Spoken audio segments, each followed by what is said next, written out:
Hey guys, good morning. Hope you guys are enjoying your day off. It's a beautiful Monday and the sun is shining, whatever. We're just going to go ahead and take a look at problem 25 in the homework. This is one we did not get to in class. It is probably the most difficult problem in the homework assignment, so I wanted to work through problem 25 with you guys today in class anyways. So the fact that you guys aren't here, I'm going to assume you don't want to start anything new. Let's look at problem 25 and talk about all the different things that could be done for this problem and then actually solve the problem. So first, let's start by reading through it. It states, a ladder 25 feet long is leaning against the wall of a house. See the figure. The base of the ladder is pulled away from the wall at a rate of 2 feet per second. So you can see down here in this bottom corner, we have all that information being displayed, right? It is 25-foot ladder, as indicated there. It has an R going downwards. It has 2 feet per second in the what appears to be to the right. And it says the following. Part A, how fast is the top of the ladder moving down the wall when its base is 7 feet, 15 feet, and 24 feet from the wall. Okay. Option B, consider the triangle formed by the side of the house, the ladder, and the ground. Find the rate at which the area of the triangle is changing when the base of the ladder is 7 feet from the wall. Part C, find the rate at which the angle between the ladder and the wall of the house is changing when the base of the ladder is 7 feet from the wall. Okay. This is 3 separate components for this problem, and that poses a unique issue. Because this is a triangle, there's a lot of stuff we could do with this. We talked in class about how the best thing to do is to start with drawing a picture and then to look for formulas that we could use. But this, keep in mind, is a triangle. Now, because it's a triangle, there are a lot of formulas out there we could talk about. For example, we could talk about, as we will for part B, the area formula, 1/2 base times height. We could talk about your standard trait formulas involving theta. So we could talk about sine of theta, cosine theta, tangent theta. We could talk about cosecant theta, secant theta, cotangent theta. We could talk about more advanced formulas, stuff like, we have distances being talked about. So we could talk about d equals the square root of x squared plus y squared, or the variation we talked about in class. Like, there is a laundry list of things we could talk about for this problem, none of which are particularly helpful if we're not prepared to take a look at what this thing is asking.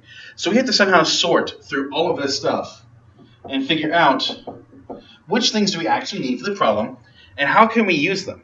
Because depending on the issue, like, there's a lot. I mean, there's even some I haven't mentioned. You got Pythagorean's theorem.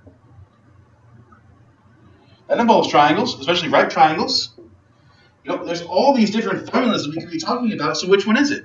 What information tells us that we should be doing these kinds of problems? So let's see if we can figure that out based on what is said in the problem itself, some context clues, and some little bit of guesswork. Okay, let's put on a few things here. First, we got 25 feet long. 25 feet long implies a distance. It can also imply a length of some kind. Since where it's located, it also implies the hypotenuse. So there's all those options that are available to us. It says the base of the ladder is being pulled away from the wall at a rate of 2 feet per second. So feet per second, as we discussed before, this would be the change in the distance based on a change in time. So dd dt. It's important to note this distance is in the x direction. So it's a change of distance in the x direction, because in this picture, there are 2 changes to distance. The change in the y and the change in the x, as well as a change in the ladder itself.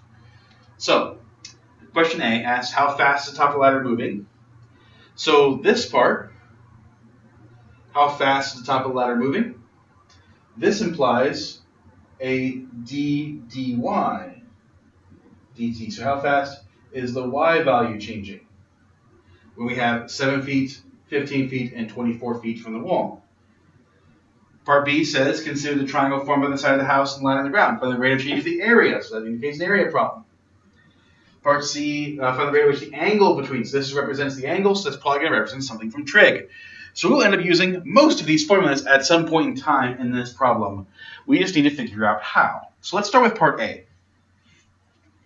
Let's see if we can somehow sort through all those different styles of formulas and talk about how this is going to fit together. So if I want to determine the missing sides of this problem, so I have this bottom number down here at the base, I could call this B for base. I could call this H for height. That's pretty standard for a triangle. I could also call them X and Y, which would match the thing I did up here. And so instead of X, I might put B for base. Instead of Y, I might put H for Y. Or I could stick with X and Y. It doesn't matter. They're just variables. And so let's talk about how this fits together. So again, I have all those different formulas I could be using. So which is the right one? How fast is the top of the ladder moving down the wall when its base is 7 feet, 15 feet, 24 feet from the wall? And it mentions the base of the ladder is being pulled away from the wall at a rate of 2 feet per second. So that would be dB dt. All right, let's talk about it. For this problem, I'm going to use the distance formula. So distance is equal to, I'm having second thoughts. I'm having third thoughts. I like the distance formula. Distance equal to the square root of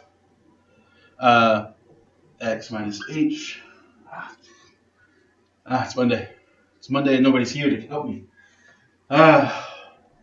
X2 minus x1 squared plus y2 minus y1 squared. Let's simplify some things. First of all, the distance in this case is 25. They're 25 units apart. I know that because of this value is how far apart the end up here is from the end down there.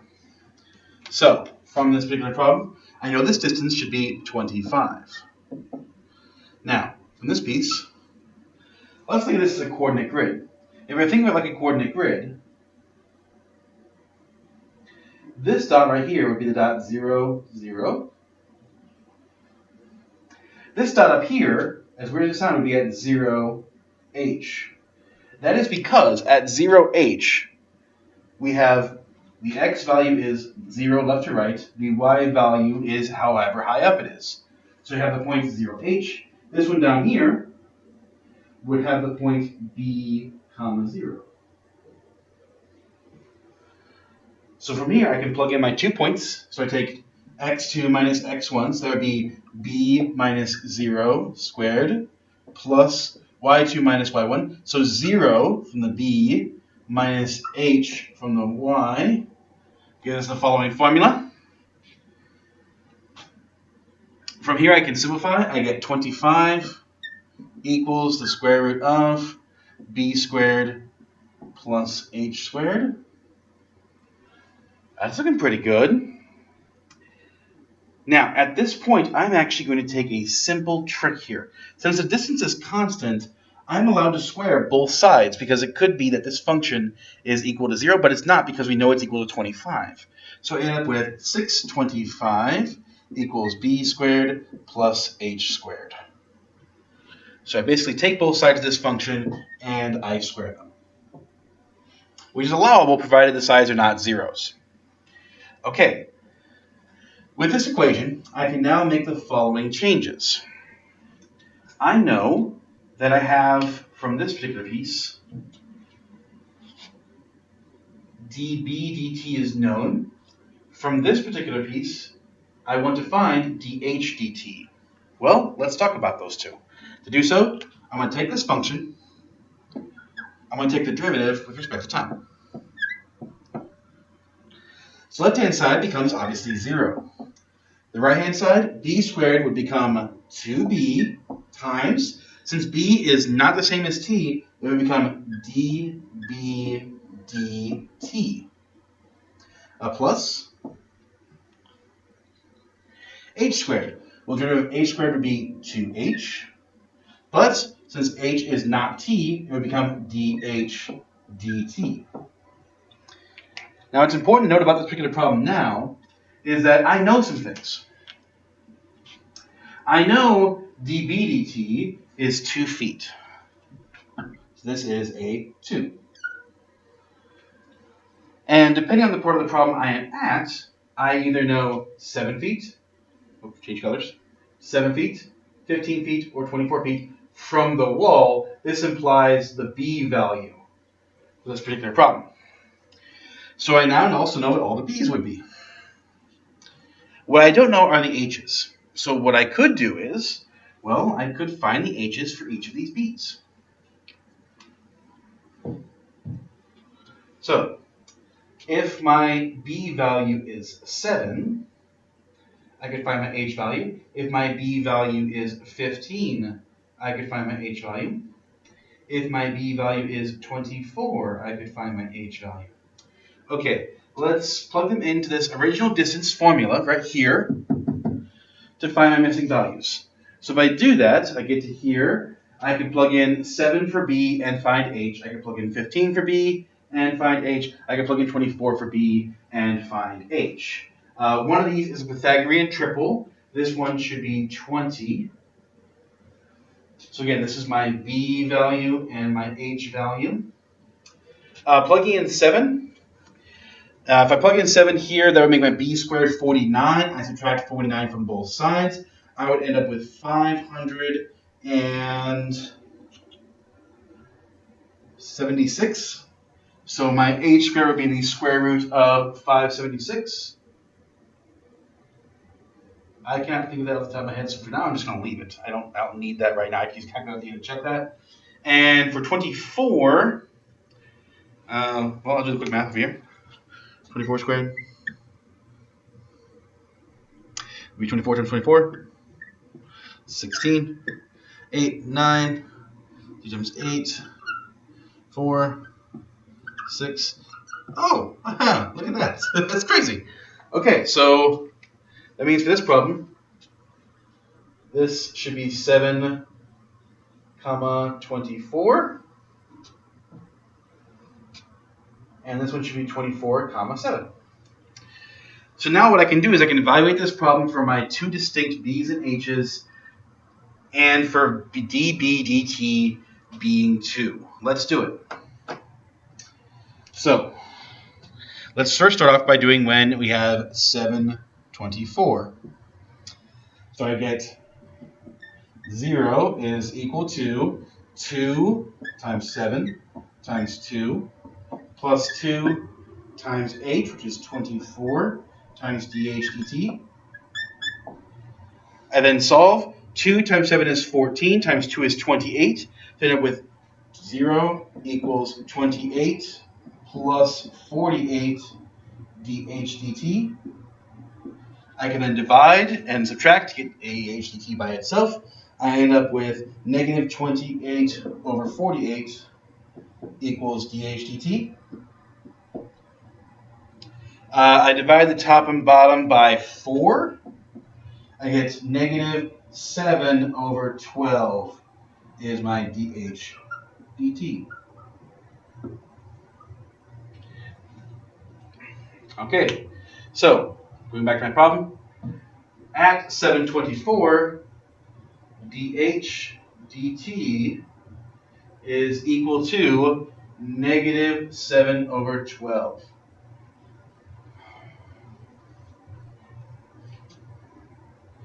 I do for 15 and 20. Same process.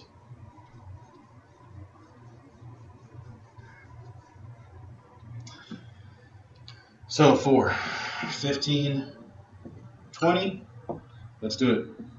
0 is equal to 2 times 15 times 2 plus 2 times 20 dh dt. 2 times 15 is 30, times another 2 would be 60. So I get 0 equals 60 plus 2 times 20 is 40 dh dt. I subtract and divide. I get negative 60 over 40 is dh dt. Or dh dt is equal to negative 3 over 2. And happy Monday. So I come over here. This means that dh dt negative 3 over 2.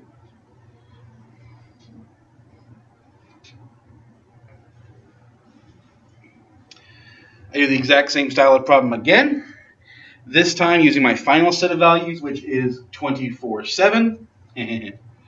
So I plug them in.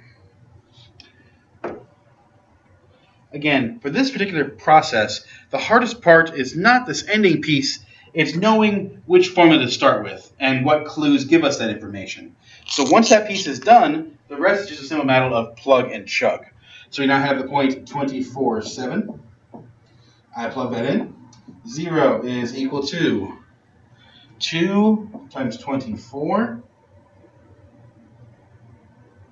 times 2 plus 2 times 7 dHdt. 2 times 24 times 2 would be 48, would be 96. So 0 equals 96 plus 14 dH dt. I then move and subtract. I would end up with negative 96 over 14 equals dH dt. I simplify. I end up with dH dt is equal to negative 24 over 7. So dH dt at this specific spot is negative 24 over 7. So what information do we now know based upon the three things we found in this problem? We now know that when the base is 7 feet out, the acceleration downwards, remember that's what we found as dH dt, that's the acceleration, is going down at 7 over 12. So 7 over 12 is less than 1, so that's slowly, especially considering the bottom is moving out at a rate of 2, a constant. So the top is going down at 7 over 12, the side is going out at 2. At 1520, the next point on this list, well, at that particular place, the bottom is still going out at 2. Because remember, that's constant. The dx dt, the dB dt is 2, given by the problem, whereas now it's negative 3 over 2. Negative 3 over 2 is bigger than 1, but still relatively small, 1.5. So it's, you notice it's accelerating, it's going faster.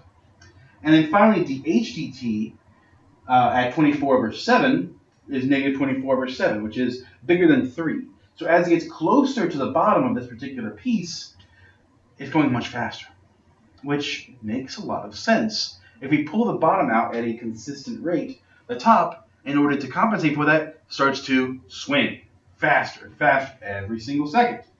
So that is part A. These are my three solutions.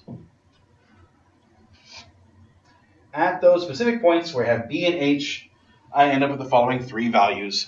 That much is done.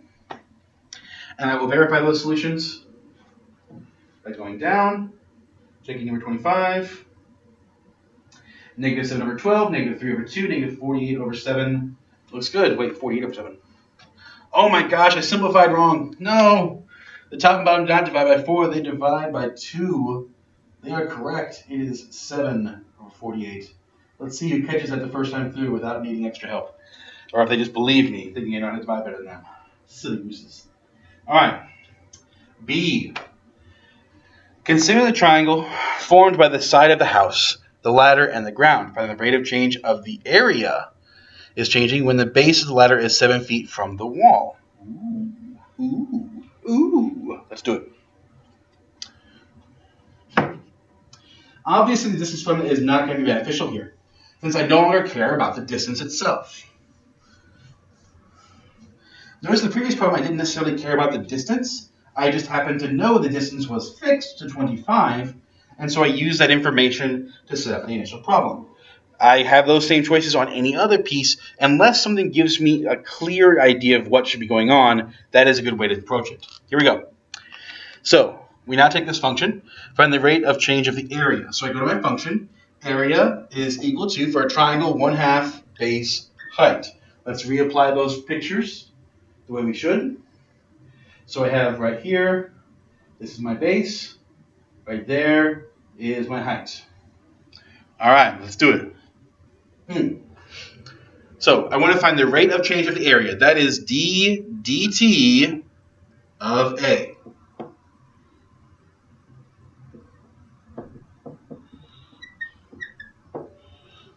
Now, I have some options here. depending on the problem. I will start by going here, and I will go back and show an alternative method that is a little bit simpler at the start, but requires some extra work. They both get the same solution. It just depends on how you want to go about it. So let's take a look here. Start with d dt of a. So the first part, I'm going to get dA dt, obviously. The 1/2 is going to pop out. Now here I have a product. I have to use a product rule. So I use b and b prime. B prime would be dB dt, as a reminder. And then h and h prime. H prime would be dH dt. Okay, let's do it. So I would do left b d right dH dt plus right h d left dB dt. Okay, this is looking pretty good. Now, some things that I know for a fact because of this problem. Well, I know for a fact that when the ladder is 7 feet from the wall, so what does that tell me? That the base is 7. And from part A, I know that if the base is 7, the height is 24. Which means that I know the base is 7, the height 24. I know from the initial given at the very beginning of the problem, it's being pulled away from the wall at a rate of 2 feet per second. Remember, this is dB dt is 2. So I come up here, dB dt is 2. What I don't know is dH dt, specifically at this point, which would seem like I am stuck. However, this is at 724. Ironically, part A tells us what dH dt is at 724. That's the first thing we found in part A. dH dt in part A was -7/12, which means that anywhere I see dH dt at this specific time, Happy Monday, 2 down, I can use -7/12 at this specific time. I can't use the other two values because they're not at this time. If the problem said, hey, whenever we're dealing with 15 feet, I would use one of the other ones, of course. If it said at 24 feet, I use the other one, of course. But because it mentions at 7 feet from the wall, I know dH dt from part A. So I'm using my reference from part A to solve part B. I then do my substitution. dA dt is equal to 1/2 7 times -7/12 plus 24 times 2. All right, let's do it. 1/2 on the outside. 7 times -7/12 would be -49/12.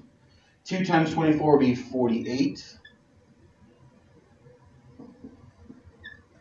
I would add those two together. 48 is equivalent to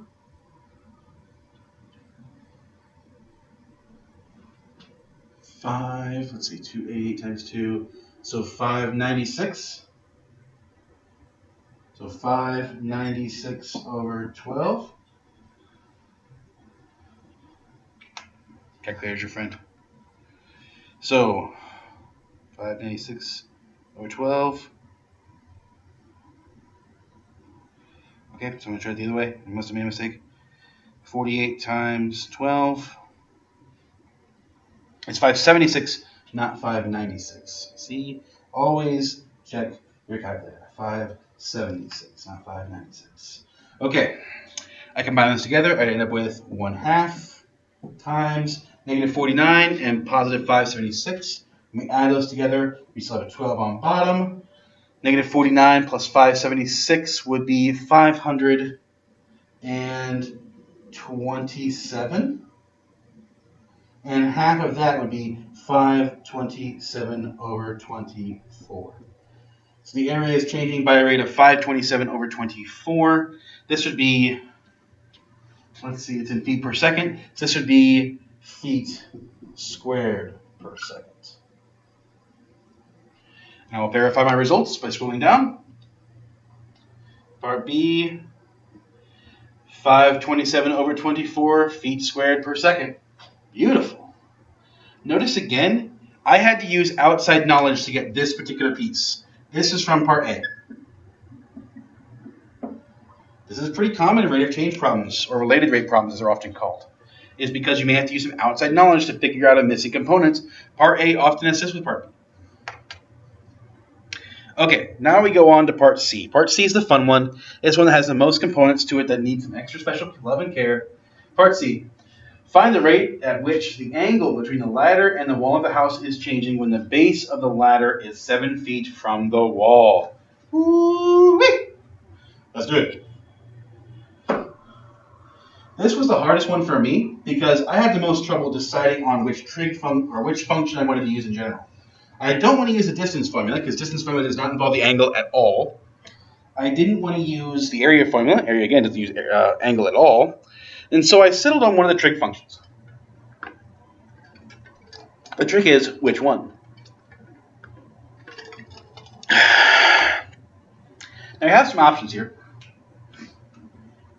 I choose to go with a very specific one, and I'll explain why as I go. Here we go. There's my angle on a triangle. I know this is my height. This is my base. This is 25. It says specifically the angle between the ladder and the wall of the house. So the ladder and the wall of the house. That's up here. Okay?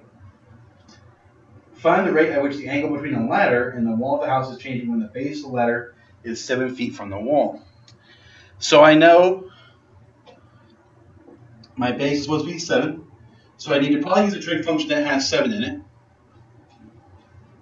which gives me two options.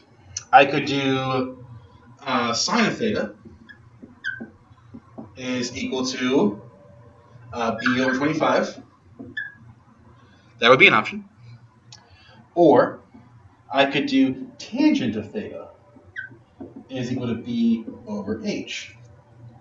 In this case, I'd have to find out what h is, but I already know h from the problem. H should be 24. I found that in part A. And so either one of these is actually pretty acceptable. Now, I will choose to use the sine. The reason I will choose to use the sine is for one simple reason.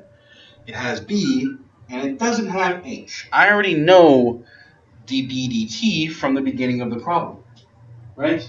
We know from the start db dt is 2. So why would I introduce another variable when I could avoid it by using the sine function?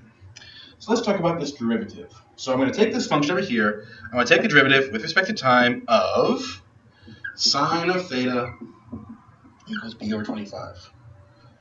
Now, let's do this. So, one piece at a time. First, left-hand side. The derivative of sine is cosine. But because theta is not t, I would end up with d theta dt in the problem. So I have cosine of theta, d theta dt. So the derivative of sine is cosine, but because it is theta, d theta dt. On the right-hand side, I have a b over 25. The 25 is a constant, so I'm going to pull it out from the problem, meaning that with 1 over 25 times the derivative of b would be db dt. Now at this point, I know from the context of the problem, db dt is 2, right? We go from right here. So let's take a look and plug in cosine of theta. Now, cosine of theta, according to this problem, is going to be divided over. So end up with d theta dt is equal to 1 over, let's see, the 2 would be multiplied to the 1, so that'd be 2, 25. I'm dividing, so the cosine will end up on bottom, like so. Now this seems like a good place to stop the problem. However, theta is not really known in this particular problem. So I'm going to make one small change. Now, I'm choosing to do this because I have a little insight onto the problem. I've also looked at my solution, and I don't believe the solution uses theta. I scroll down. Yeah, you'll notice that for part C, it gives a constant, a number. How do I get a number when I have theta? Well, there's two ways I could do this. I could find theta using the context of the problem, or alternatively, instead of finding theta, I can use the definition of cosine of theta to solve the problem instead.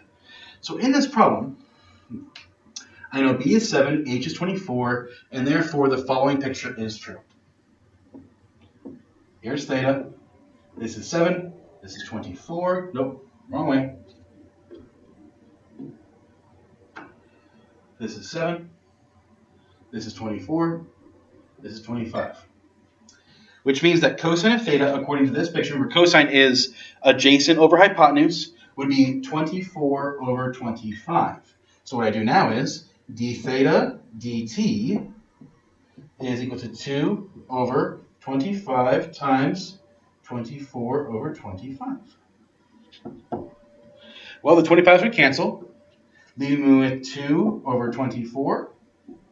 And 2 divided by 24 is, of course, 1 over 12, which is exactly the solution we should get. So notice that for this problem, for the part C, I had to use a couple of components here to find my solution. Now, I could have got this exact same thing if I had done it with tangent. I just would have ended up with a quotient rule on the right-hand side, which is a little bit tougher, but doable. Now, I couldn't leave cosine of theta because the problem asked for the specific value.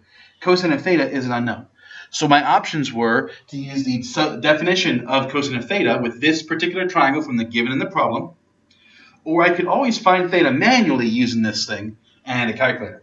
I did it without a calculator using the trig definitions. Cosine is equal to adjacent over hypotenuse. Done. So these are your related rate problems. They combine together multiple components from multiple different classes. The biggest steps are typically finding the formula you need so you can then take a derivative with respect to time. If you find the wrong formula or an incomplete formula or just do it the wrong way, these become devilish problems. Truly spawns of Satan. They're great. But if you do find the right formula, you'll notice that everything fits together very nicely. So these are related rate problems. This is number 25, the most difficult problem from the homework assignment. If you want to try out one for yourself, try number 26. It's not too bad. It's actually easier than 25 is. And it's more like 25 part A. So if you have any questions, let me know. And I will see you guys hopefully tomorrow.